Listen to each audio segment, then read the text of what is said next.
pag hindi nyo rin po alam na gano'n yung ginagawa, akala nyo talagang kawawa yung baka, kawawa po. Eh, hindi naman po. Proper naman po talaga pag-restrain. Sige po, nasasaktan po siya pero hindi po natin may iwasan na masaktan siya. Ako po si Bukas lang lang ninyo. Ang handle.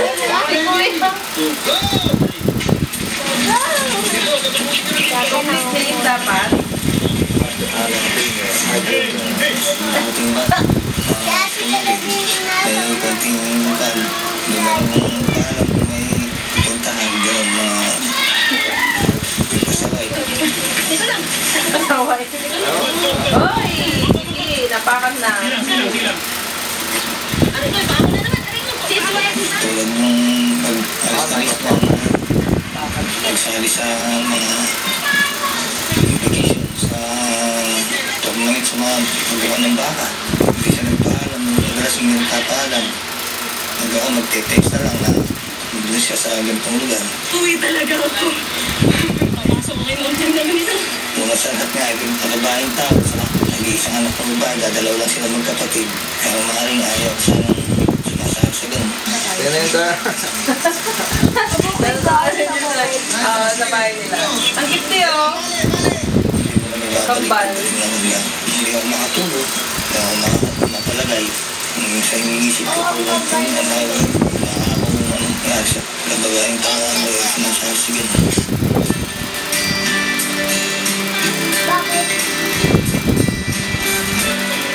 Ang gusto ko nila, pag-aaral ko po yung una. Tapos nung sumali po ako, inano naman po nila ako, sinuportahan po.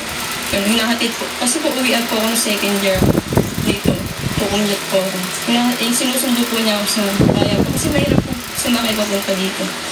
Ayaw na po nila ako pasamahin kasi nga yung lahat, tuwing uuwi po ako galing sa laban po, may nakikita silang mga pasapasato.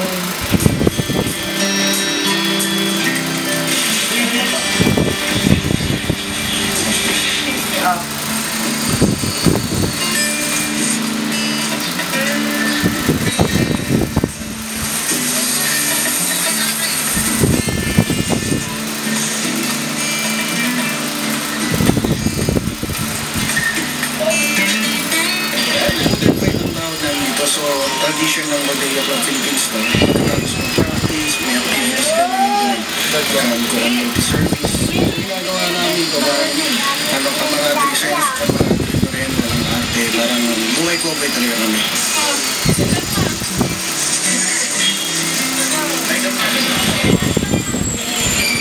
Salamat po sa lakas na binigay niyo sa amin, sa bawat isa sa amin. Ito po na kakain ko. May-iblis niyo po ang pagkain namin.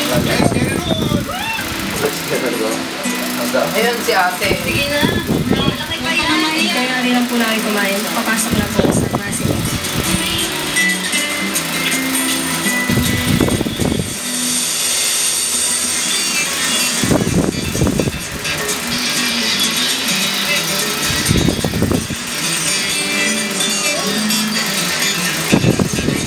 Lalakas ang PNS.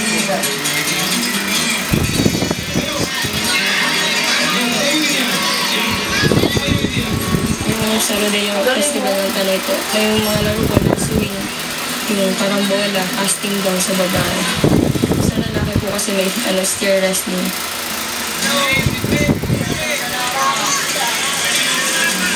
Lalasa po ng lalaki, tapos niya po, wrestling niya. Pag-isa lang po niya, tapos itatali niya. Mag-isa lang sa lalaki. Ganun sa babae mo. Tapos sa karambola po, may isa babae at lalaki. Pero magkaiba naman po yung level ng yung sa baka. Mag-aagawan po kayo. 5 po kami sa koral. Tapos 5 din po yung baka, 5 grupo. Magunahan po kami mag-grab ng ulo po ng baka para i-wrestling. Tapos yung casting down nga po, 4 din na member per team. Tapos gagamitan ng laso.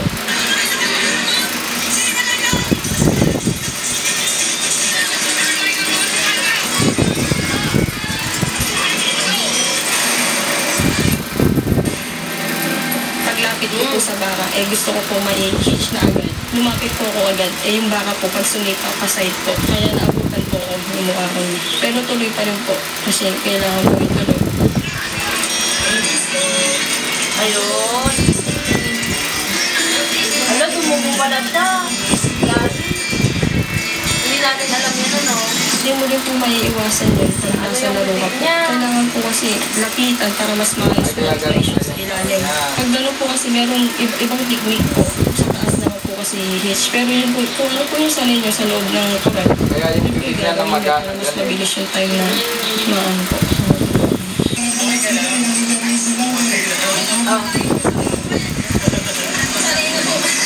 Tulak po lang po eh. Hindi naman po. Malayo lang po sa bituka.